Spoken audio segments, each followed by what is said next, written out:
Notre thème de ce matin, c'est à l'école du pardon. Dans la première lecture, on nous montre comment le futur roi David était pardonneur. Alors qu'il pouvait tuer le roi Saül, qui lui en voulait à mort, il préféra s'en remettre à celui qui a dit « à moi la vengeance, à moi la rétribution ». Deutéronome 32, verset 25, Romains 12, verset 19. Ça, c'est la première lecture. Dans l'évangile de la montagne, Jésus, fils et Seigneur de David, choisit ses 12 apôtres. Il se tient sous la montagne.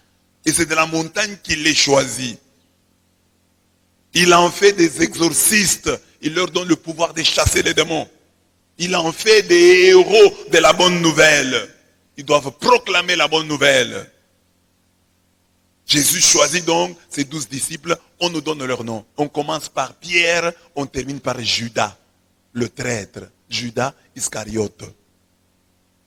En mettant les deux textes ensemble, les textes de la première lecture, David pardonnant à Saül qui lui en voulait à mort, et la deuxième lecture, Jésus choisissant ses disciples, un thème nous est venu à l'esprit, à l'école du pardon. Donc Jésus nous appelle de sa montagne et nous inscrit à l'école du pardon. L'école du pardon. L'église, c'est l'école du pardon. À l'église, on te donne, on te pardonne pour que tu sois bon. Et c'est ce que je dis souvent, si les dons et le pardon ne te rendent pas bon, c'est que tu es un démon. Les dons et les pardons doivent nous rendre bons si nous ne sommes pas des démons. Parce que les démons, c'est difficile qu'ils se convertissent. Mais on te donne, on te pardonne, on te donne, on te pardonne, on te donne, on te pardonne. Tu ne changes pas. Soit tu es un démon, soit tu es un démon. À l'école du pardon. Donc, l'église, c'est l'école du pardon. Être disciple de Jésus, c'est être à l'école du pardon. Nous devons savoir pardonner comme David et plus que lui. Notre enseignement a 4 points. Le pample coupé dans la grotte, le pardon selon David, cris et larmes de Saül, et enfin, ni chrétien, ni davidien. Le pan coupé dans la grotte. Avec 3000 hommes, s'il vous plaît, le roi Saül se met à la recherche de David. Vous avez suivi hier, les femmes ont chanté pour David. Ils ont dit, Saül a tué ses milliers, David a tué ses myriades. Ça a provoqué la jalousie de Saül. Et Saül a voulu en finir avec David. Ça continue maintenant. Il veut vraiment en finir avec lui. Il le poursuit maintenant. Pas avec 10 soldats, mais avec 3000 hommes. Il se met à la recherche de David pour le tuer.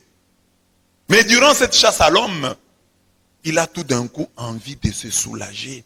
Il a envie de se couvrir les pieds. Dieu ne dort pas. Il entra dans une grotte pour y faire ses besoins. Il poursuivait David. En le poursuivant, il a eu la diarrhée. Que tes ennemis aient la diarrhée. Que tous ceux qui te poursuivent là aient la diarrhée. Parce que tout le monde va penser que c'est moi, David, qu'on poursuit. Tu es aussi Saül qui poursuit les autres. Qui t'acharne sur les autres. Il entra dans une grotte pour y faire ses besoins. Mais il ne savait pas que David et ses gens étaient assis au fond de la grotte. Au fond de la grotte, là, David était déjà là. Et c'est là que lui entre. Donc David est là, avec ses gens. Le roi entre dans la grotte. Et il veut se soulager. Et il se soulage. Hein. Donc d'abord, c'est une honte. Tout roi qu'il est, au lieu de rester à la maison, Hein? Il est en train de poursuivre David. Maintenant, il a la diarrhée. Il doit se soulager. Maintenant, il se soulage. Les autres sont dans le fond. Il voit. Ça signifie que quand tu poursuis les autres, tu te ridiculises. Tu deviens ridicule. Quand tu t'acharnes sur quelqu'un, tu deviens ridicule. Parce que finalement, tu vas le poursuivre jusque dans sa grotte et tu vas chier. Oui, disons comme ça. Tu vas chier devant lui. Parce que David est là avec ses gens et le roi est en train de chier là-bas. Il y a des gens qui s'acharnent sur les autres. Dieu dit ici, ils subiront le même sort que Saül. Une diarrhée subite les attaquera.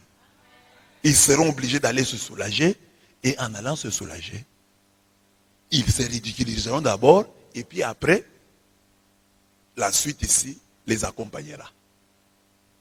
Ils ne savaient pas que David et ses gens étaient assis au fond de la grotte.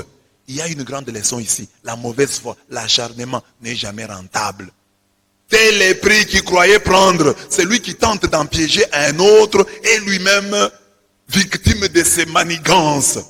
Nous devons, comme chrétiens, éviter de poursuivre de notre haine les autres. C'est une entreprise contre-productive.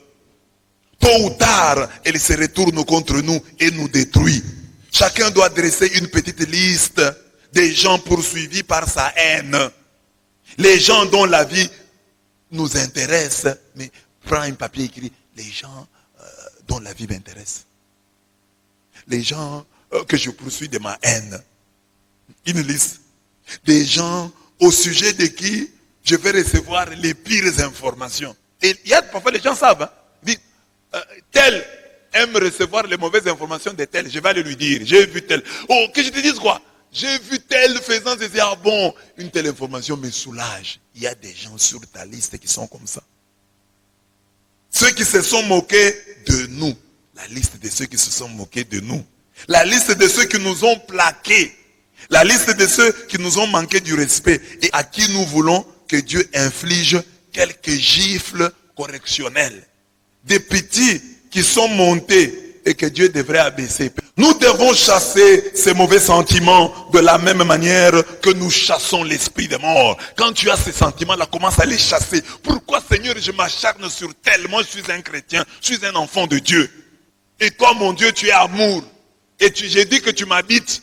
Comment Dieu, amour, peut-il m'habiter et mon cœur rester rempli de tant de haine? Ce n'est pas normal. La haine, c'est la mort. Avec la même hargne, la hargne que tu utilises pour chasser l'esprit de mort, utilise-la pour chasser l'esprit de haine. Parce que la haine est meurtrière. En Jésus, Dieu a tué la haine et nous a réconciliés. Ephésiens 2, 16.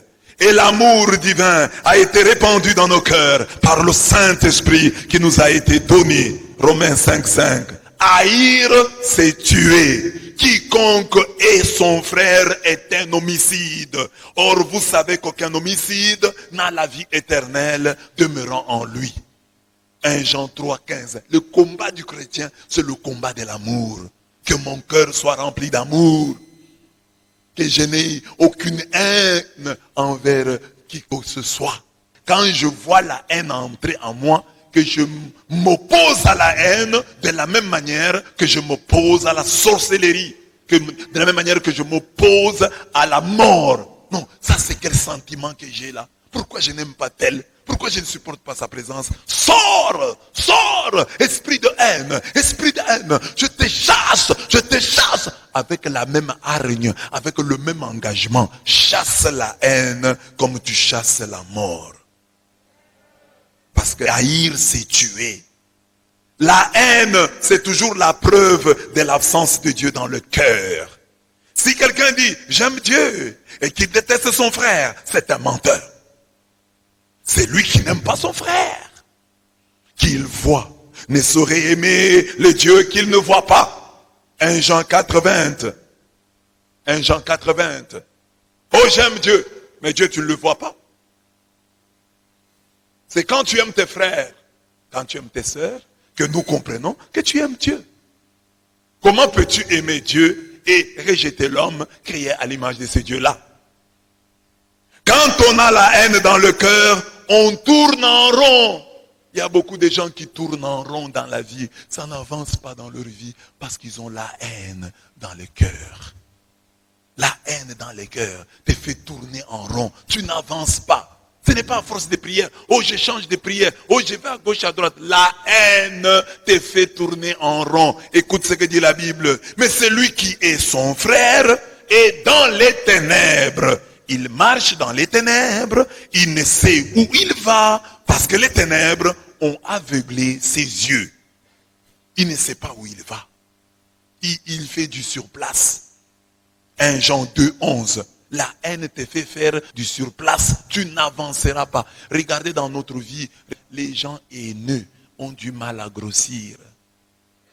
Le pardon selon David. J'ai ici 6 petits points. Qu'est-ce que le pardon d'après David? Parce que nous sommes à l'école du pardon. Premier point. Le cœur doit encore battre. David se leva. Parce que Saül était là, il lui avait tourné le dos. Il avait pris son manteau, il l'avait accroché quelque part. Alors David va là.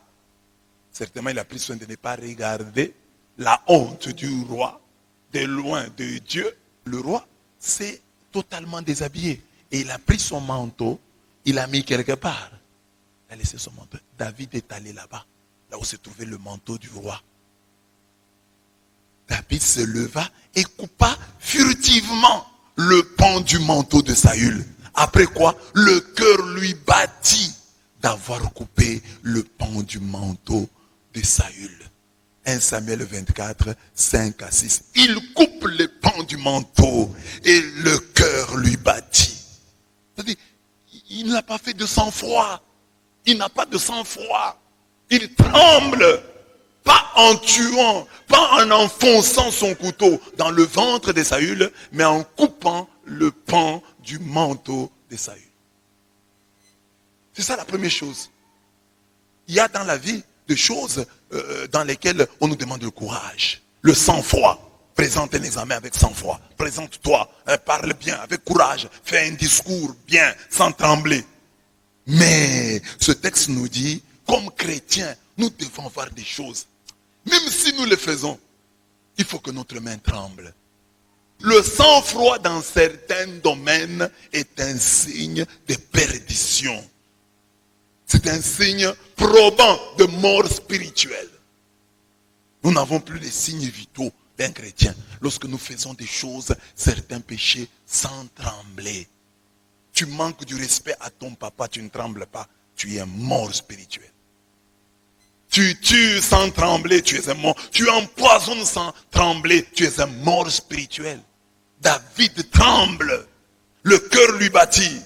Quand tu critiquais là, ton pasteur, ton grand frère, celui qui t'a aidé, ton bienfaiteur, ta main tremblait. Ah, j'étais à l'aise. Je le critiquais de sang-froid. Ah, tu es méchant, tu es méchante. David considère Saül comme son père. C'est le oint du Seigneur. Il ne le touche pas. Il coupe le pan de son manteau, mais sa main tremble, le cœur lui bat. C'est déjà ça. Oui. Donc, le problème du pardon, avant que David ne pardonne, on présente d'abord le cœur de David. Un cœur qui bat avant de couper le pan du manteau de l'ennemi. Il arrive aux chrétiens que nous sommes de nous méconduire, de mentir, de voler, de calomnier, de refuser l'aide à l'autre avec un sang-froid étonnant. Le sang-froid que toi tu as là, ce n'est pas un bon signe. 2.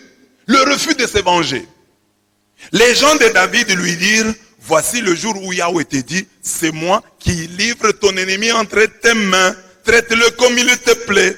Mais David dit à ses hommes, Yahweh me garde d'agir ainsi à l'égard de mon Seigneur, de porter la main sur lui, car il est loin de Yahweh. Par ces paroles, David retint ses hommes et ne leur permit pas de se jeter sur Saül. Celui-ci quitta la grotte et alla son chemin. Ces gens disent, voilà l'occasion, alors Dieu te livre ton ennemi, tue-le. David, je ne peux pas le toucher, c'est mon Seigneur. C'est l'homme que Dieu a oint. Quel texte! Ça c'est David. Voilà pourquoi on appelle Jésus le fils de David. Il y a des gens ici à qui les oints du Seigneur ont fait du bien. Parce que ici David, le oint du Seigneur veut le tuer. Le oint du Seigneur veut tuer David. Mais David dit, c'est un oint. C'est un oint. Tu peux pas le tuer. C'est un oint. Mais il y a des chrétiens qui tuent les oints qui leur ont fait du bien. Un oint qui paye pour toi les frais scolaires. Et toi, tu ne lui fais que du mal. Mais tu as perdu le combat. David n'a gagné que parce que lui n'a fait aucun mal à Saül. Et vous voyez tel qu'il se comporte là. Ce n'est pas quelqu'un qui va faire du mal à Saül. À travers ces gestes, David nous apprend le degré zéro du pardon. Le refus de se venger. De rendre le mal pour le mal. Surtout lorsque tout porte à croire que le Seigneur a livré notre ennemi entre nos mains. Ne vous vengez point vous-même, bien-aimés, mais laissez agir la colère. Car il est écrit, à moi la vengeance, à moi la rétribution, dit le Seigneur. Mais si ton ennemi a faim, donne-lui à manger. S'il a soif, donne-lui à boire. Car en agissant ainsi, ce sont des charbons ardents que tu amasseras sur sa tête. Ne te laisse pas vaincre par le mal, mais surmonte le mal par le bien. Romains 12, 19 à 21. Faites très attention. Quand quelqu'un à qui vous faites du mal continue à vous faire du bien, il a lu ces textes. Faites très attention. Quand quelqu'un à qui vous faites du mal continue à vous faire du bien, il a lu ces textes. Il a lu les textes qui lui disent, si ton ennemi a faim, donne-lui à manger. S'il a soif, donne-lui à boire. Car en agissant ainsi, ce sont des charbons ardents que tu amasseras sur sa tête. Il a lu ces textes. Tu vois quelqu'un dans la vie, tu lui fais du mal, lui te fait du bien. Il a lu ça. Il a interrogé ces textes. Le pardon, selon David. J'ai dit, le degré zéro du pardon, c'est refuser de se venger, ne te venge pas. David pouvait se venger. Il avait Saül en ta main, il ne se venge pas. Donc, si tu veux pardonner, ne te venge pas. Ne rends pas le mal pour le mal. Troisième trait, le respect. David est un homme bien éduqué par Dieu et par ses parents. Dans ce texte, il ne donne à Saül, le roi déchu, aucun nom dépréciatif. Pourtant, Dieu lui a déjà dit, tu vas prendre le trône. Il a déjà une prophétie de victoire. Dieu lui a annoncé qu'il sera grand, qu'il régnera à la place de Saül. Mais cet homme qui régnera à la place de Saül, ne l'injurie pas. Il pouvait l'injurier. Imagine si toi on te dit, tu prendras la place de la Blaise. Tu seras plus grand que tel. Mais tu vas en profiter pour l'injurier. Mais cet enfant, et ce jeune homme, David, Dieu lui a déjà dit, on l'a déjà oint, il a l'onction royale. Mais l'onction royale le pousse à parler de Saül en ces termes. Il dit, Saül, c'est mon Seigneur. Saül, c'est mon Seigneur le roi. Saül, c'est mon père. Saül, c'est le roi d'Israël. Il lui a donné aucun nom d'oiseau. Aucun nom d'animal. Non, il a donné toujours ces titres. Mon Seigneur le roi. Mon Seigneur. Loin de Yahweh. Mon père. Roi d'Israël. Quelle belle leçon à nous qui avons oublié les paroles du Seigneur. Vous avez entendu qu'il a été dit aux ancêtres, tu ne tueras point, et si quelqu'un tue, il en répondra au tribunal. Eh bien, moi je vous dis, quiconque se fâche contre son frère, en répondra au tribunal. Mais s'il dit à son frère, crétin, il en répondra au Sanhédrin. Et s'il lui dit, renégat, il en répondra dans la gêne de feu. Matthieu 5, 21 à 22. À en croire le Seigneur, celui qui se fâche doit être jugé au tribunal civil pour la colère. Monsieur, tu es arrêté. Pourquoi? Tu t'es fâché. Donc quand on se fâche, on peut aller au tribunal civil. S'il profère contre son frère des injures laïques, comme crétin, idiot, stupide, imbécile, pour ça, tu seras jugé devant le Sanhédrin. Le Sanhédrin, c'était l'assemblée législative traditionnelle du peuple juif, ainsi que son tribunal suprême qui siège normalement à Jérusalem. C'est comme si tu injuries ton frère. Injure laïque. injure laïque, idiot, imbécile, tu vas aller à la cour constitutionnelle.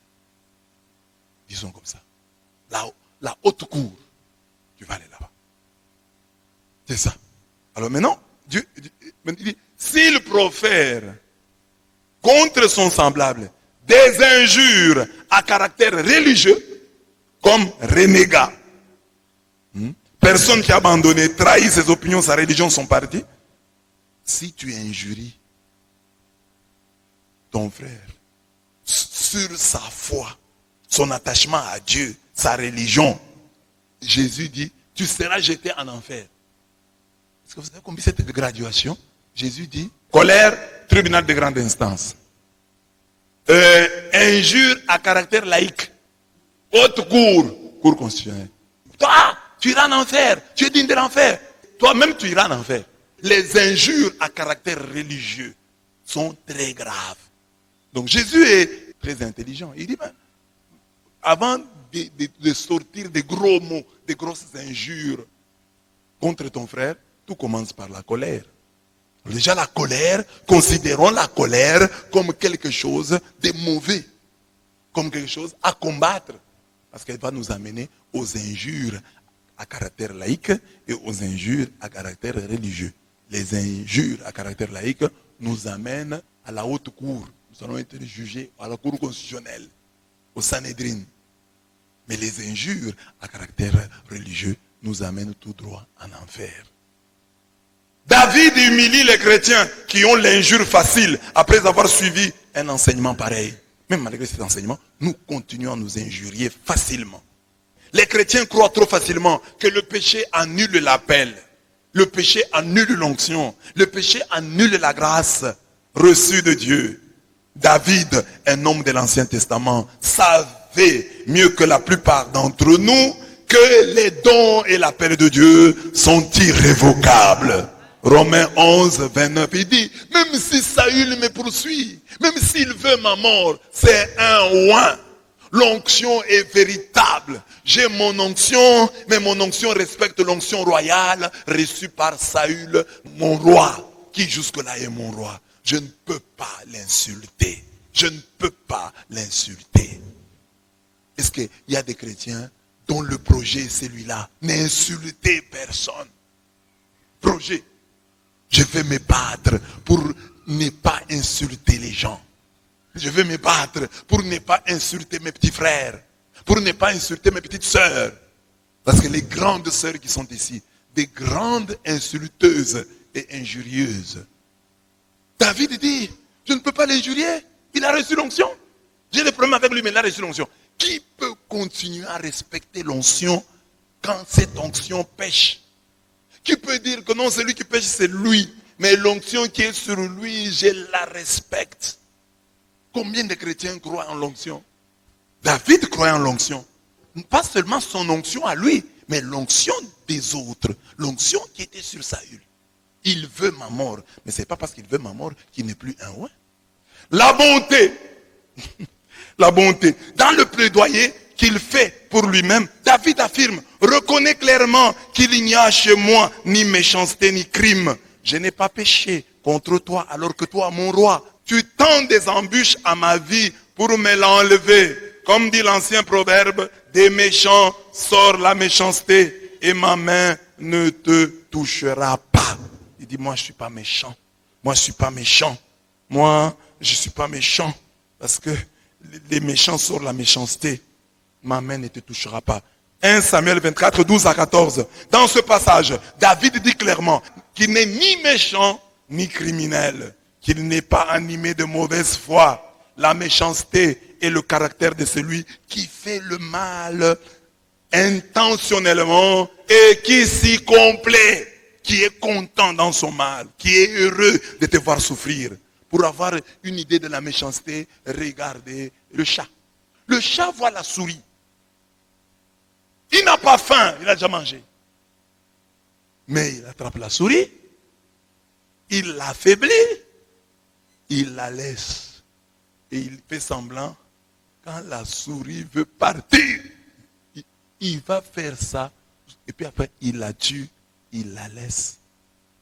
Et il part tranquillement, laissant la souris sur le lieu du crime. C'est ça la cruauté, la méchanceté. Il faut que ça lui fasse mal. Il faut qu'il pleure. Toute mauvaise foi est une mauvaise voie. David nous interpelle. N'y a-t-il pas une bonne dose de méchanceté dans certaines de nos blagues? N'y a-t-il pas une certaine dose de méchanceté dans nos remarques? N'y a-t-il pas une dose de méchanceté dans nos causeries?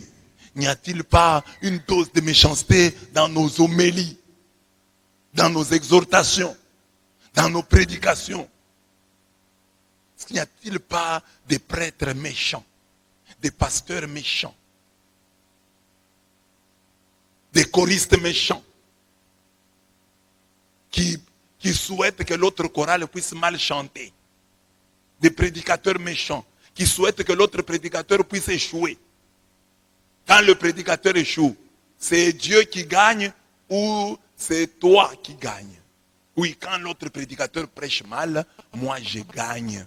Même si Dieu perd, ça ne me dit absolument rien. Que Dieu perde et que je reste seul le bon prédicateur.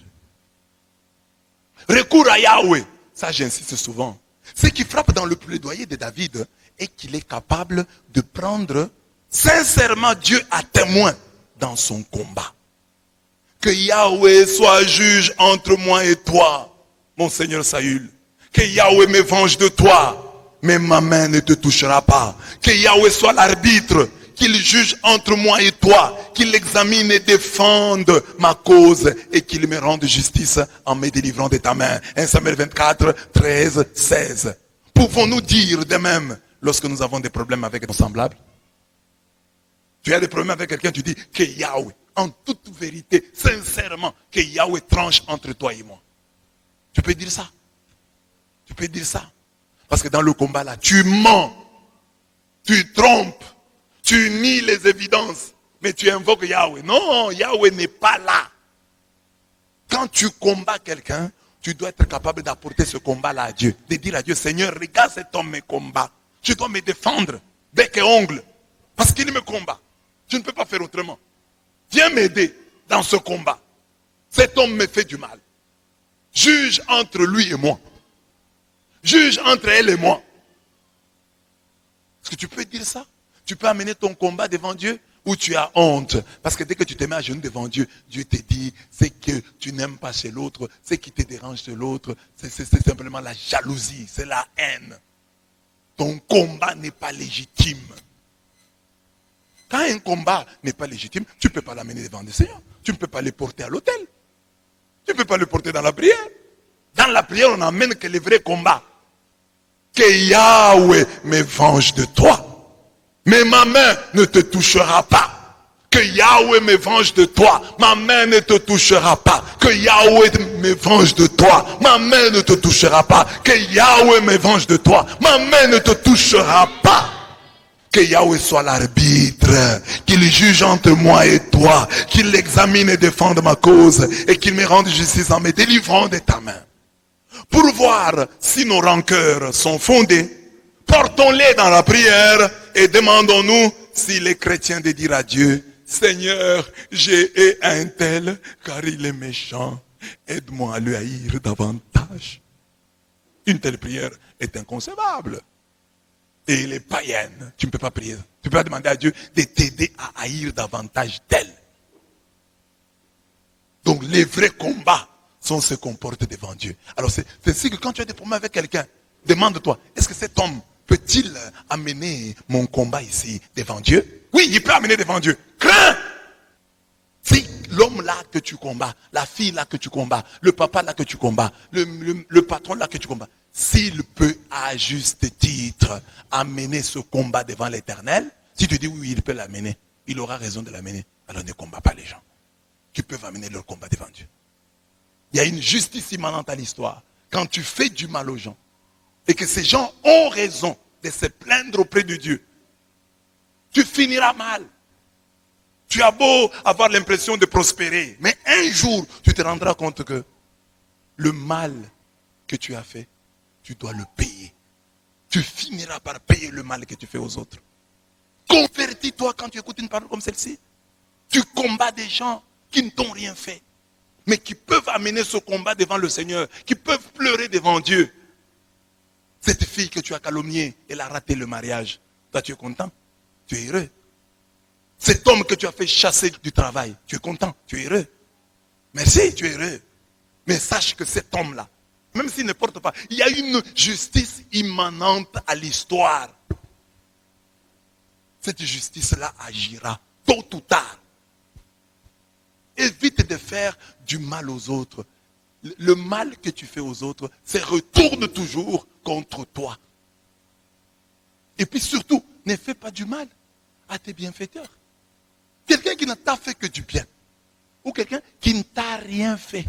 Ni bien ni mal. Et toi tu le combats. Tu combats ton bienfaiteur. La main qui te nourrit. Tu craches dans la main qui te nourrit. Recours à Yahweh. David, dans son combat contre Saül, a recouru à Yahweh. Il dit que Yahweh soit juge entre moi et toi. Que Yahweh me venge de toi. Ma main ne te touchera pas. Et c'est ce que les chrétiens aussi, qui sont des victimes de la méchanceté des autres, ne doivent pas se venger. Parce que David dit, ma main ne te touchera pas. Mais toi, tu as déjà touché avec la main. Qu'est-ce que Yahweh va encore faire?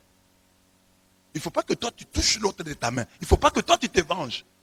Laisse celui qui a dit, à moi la vengeance, à moi la rétribution. Laisse-le se venger de toi.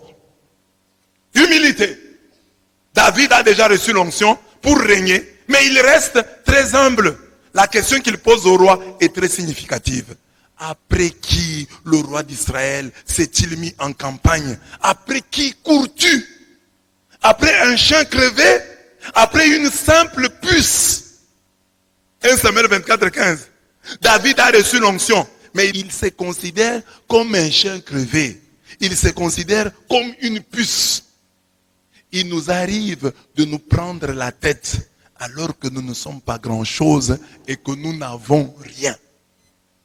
Il y a des gens, une homélie, une prédication, un verset lui donne l'orgueil. Et peut-être ce verset-là ne s'applique pas à toi. Hein? Mais un verset, tout seul que foule la plante de vos pieds, je vous le donne. Seulement ce verset-là te donne l'orgueil, tu commences à te jouer des gens. Parce que tu as lu un verset de la Bible. Tu es impoli. David ici a reçu l'onction. Un prophète, un vrai. Pas la maman là. Un vrai prophète de Dieu a dit, toi, tu seras roi. Tu es oint. Mais malgré ça, il dit, roi, toi, tout est un roi. Tu me poursuis, moi, un chien crevé. Tu me poursuis, moi, une puce. Toi, tu ne dirais pas ça.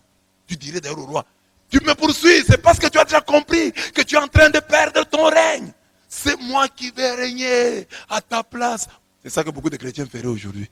Mais David, il ne parle même pas de son onction. Alors qu'elle est réelle, il n'en parle pas. Il s'était, il dit, je suis un chien crevé. Pourquoi tu me poursuis? J'ai quoi? J'ai quoi? Qui suis-je pour que tu me poursuives? Toi, tu n'as rien. Une parole de Dieu. L'espoir d'être béni un jour te rend orgueilleux. Il y a des garçons ici, des filles ici, qui n'ont aucune certitude sur les lendemains, sur demain. Mais, quand ils vous parlent, vous allez penser que c'est le petit-fils de Bill Gates. Quand je serai, vous allez voir, je serai une grande dame. Comme qui? Comme qui dans ta famille? Tu n'es sûr de rien, c'est la foi. Mais la foi doit te rendre humble.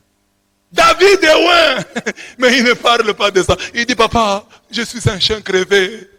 Je suis une puce. Lui, il a tué déjà Goliath. Il a tué un lion. Il a tué un ours. Il a tué Goliath. Mais David dit, je suis un chien crevé. Je suis une puce. Quelle humilité. Or, si nous avons l'onction, regardez seulement les jeunes, hein, même dans une paroisse, un jeune qui commence à prier, qui commence à prêcher, il devient tout de suite orgueilleux. Un jeune pasteur, un jeune prêtre, tout à peine ordonné, il croit qu'il vient corriger tous les vieux. Mais David, il a l'onction, il dit non, je suis un chien crevé. Il a tué Goliath, je suis un chien crevé. Je suis une puce. Et il dit ça à son ennemi. Or, devant l'ennemi, on veut souvent se faire grand. Mais lui, devant l'ennemi, il s'est fait encore plus petit. Je suis une puce. Mais toi, devant l'ennemi, tu dis, je suis un lion. Je suis le lion de la tribu de Juda. Ah, le lion de la tribu, ce n'est pas Jésus. Ça devient toi. Tu es capable de dire que tu es le lion de la tribu de Juda devant ton ennemi. Mais David dit, je suis un chien crevé. L'humilité. C'est pourquoi on dit Jésus est le fils de David. Humilité. Cris et larmes de Saül. Criant et pleurant, le roi Saül lui dit, est-ce bien ta voix, mon fils David? Quand David lui montre, j'ai même ton pain, j'ai coupé le pain de ton vêtement. Tu voulais me faire du mal, mais Dieu t'a livré entre mes mains, je ne t'ai pas fait du mal. La preuve est là. Alors, le roi dit, est-ce bien ta voix, mon fils David? Il reconnaît maintenant que David est son fils, car le roi est par vocation le père du royaume, le père de la nation. Reconnais dès maintenant le nom affectueux qui revient à celui que tu combats. Un homme qui te combat a un nom affectueux. Ne lui donne pas de mauvais noms. Tu perds le combat. Mais lui comprend ça en retard. Mais David avait compris avant. Est-ce bien ta voix, mon fils David? Tu es plus juste que moi, car tu m'as fait plus de bien, et moi je t'ai fait du mal. Aujourd'hui, tu as révélé ta bonté pour moi, puisque Yahweh m'avait livré entre tes mains, et que tu ne m'as pas tué. Quand un homme rencontre son ennemi, le laisse-t-il aller bonnement son chemin? Que Yahweh te récompense pour le bien que tu m'as fait aujourd'hui. C'est ça le vœu d'un bon chrétien, que ton ennemi te bénisse. Que celui qui te fait du mal puisse reconnaître que malgré le mal qu'il t'a fait, tu es resté un chrétien. Les gens qui te persécutent, qu'ils disent que Yahweh te récompense pour le bien que tu m'as fait aujourd'hui. Saül reconnaît maintenant que David est plus juste, plus bon que lui, et il le bénit. Reconnais dès maintenant que celui que tu combats te dépasse en sainteté, en bonté, en intelligence, en richesse, en sagesse. Tu n'as pas besoin d'attendre qu'il ait en main le pan de ton manteau pour que tu puisses reconnaître sa grandeur. Reconnais la grandeur. Même de celui qui te poursuit, de celui qui te veut du mal. Reconnais sa grandeur. Tu es grand. Mais Saül le reconnaît en retard. Maintenant je sais, dit Saül, que tu régneras sûrement et que la royauté sur Israël sera ferme en tes mains. Jure-moi donc par Yahweh que tu ne supprimeras pas ma postérité après moi et que tu ne feras pas disparaître mon nom de ma famille. Voyant la grandeur d'âme de David, Saül reconnaît que David régnera finalement et sûrement sur Israël. Il cherche déjà auprès du nouveau régime des garanties pour la survivance de sa famille et de son nom. Il professe, il dit, en voyant le grand cœur de David, il dit, non, toi tu régneras. Tu as un cœur de roi, tu as une attitude de roi, tu pardonnes à ton ennemi. Je prophétise, moi qui voulais ta mort, je prophétise que tu deviendras roi. Tu régneras sûrement. Le pardon est le signe des champions. Le pardon est le signe des champions. Le pardon est la marque des champions. Le pardon est le blason des champions. Le pardon est le blason des champions. C'est leur drapeau, leur emblème. Vous voulez voir si un homme sera grand demain? Regardez la grandeur de son cœur, sa capacité à pardonner. Les grands pardonnent. Il n'y a que des petits esprits qui gardent des rancunes des années. Tu veux savoir si demain tu réussiras? Regarde la force du pardon en toi. Est-ce que tu sais pardonner? Oui, je sais pardonner. Donner, c'est facile. Mais pardonner. Pardonner, c'est-à-dire le don par excellence. Si tu as la capacité à pardonner, si tu pardonnes vraiment, tu peux dire oui, j'ai de l'avenir. C'est ce que Saül dit. Maintenant, après avoir vu ce que tu as fait, après avoir vu la grandeur de ton âme, je prophétise que tu régneras. Tu régneras. Tu régneras. Parce que tu as un grand cœur. Tu régneras. Aie un grand cœur. Pardonne à ton mari. Pardonne à ta femme. Tu régneras. Aie un grand cœur. Pardonne à ton grand frère, à ton petit frère. Tu régneras. Pardonne à ton oncle, pardonne à ta tante, tous ceux qui vous ont fait souffrir, quand vous avez perdu votre papa, quand vous avez perdu votre maman, quand vous étiez dans la souffrance, pardonnez et vous serez grand. Les gens qui ont des rancœurs ne vont jamais de l'avant. C'est comme ça que tu es. Quand tu n'as pas de rancœur, tu es grand, tu es ample. Quand tu n'as pas de rancœur dans le cœur. Mais quand tu commences à haïr les gens, à ne pas pardonner, tu deviens de plus en plus petit et de moins en moins grand. C'est tout comme. Tellement insulté. Ah, vraiment, il a dit ça contre moi. C'est chaque fois un nœud. Et chaque nœud te rend petit. Un seul nœud, regarde comment tu es devenu. Un deuxième, tu deviens encore plus petit. Il m'a fait du mal, lui, il verra un jour. En tout cas, je ne peux pas pardonner ça. Je n'oublierai jamais ça. Oui, il verra. Il ne te reste plus qu'un nœud pour que tu deviennes tout petit. Lui, il m'a fait ça. Je vais les tuer. Ah, Seigneur, le bombe de neutrons envoie chez lui une bombe à neutrons. La bombe atomique. J'envoie la bombe atomique dans le camp de mon voisin qui s'est moqué de moi, que je n'ai pas bien mangé chez moi. Pour ça seulement. Il a pris ma mangue. Il a mangé ma mangue.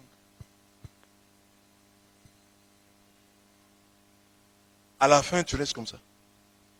C'est comme ça que sont les gens qui ont la haine dans leur cœur. Les gens qui ne pardonnent pas. Ils ne sont plus amples. C'est ça qui fait le christianisme. Des enseignements sur oh Dieu, que Dieu te bénisse. Et que Dieu combatte tes ennemis. Et de l'argent. Même Bill Gates cherche l'argent, même s'il n'est pas chrétien. Ce que tu peux prêcher là, comment les gens peuvent trouver l'argent. Bill Gates le connaît, le sait mieux que toi. Je vais vous parler du développement personnel. Je vais vous parler de la réussite. Est-ce que moi-même j'ai réussi? Je n'ai pas réussi. C'est-à-dire, quand je parle de la réussite, je me prêche et vous prêche. Mais Bill Gates, tous les riches là qui ont réussi, parfois, pas par Dieu, mais qui ont réussi, ils peuvent se tenir devant nous et nous expliquer ce que le pasteur explique, ce que le coach explique. Ils peuvent nous coacher sur la richesse, sur comment chercher l'argent.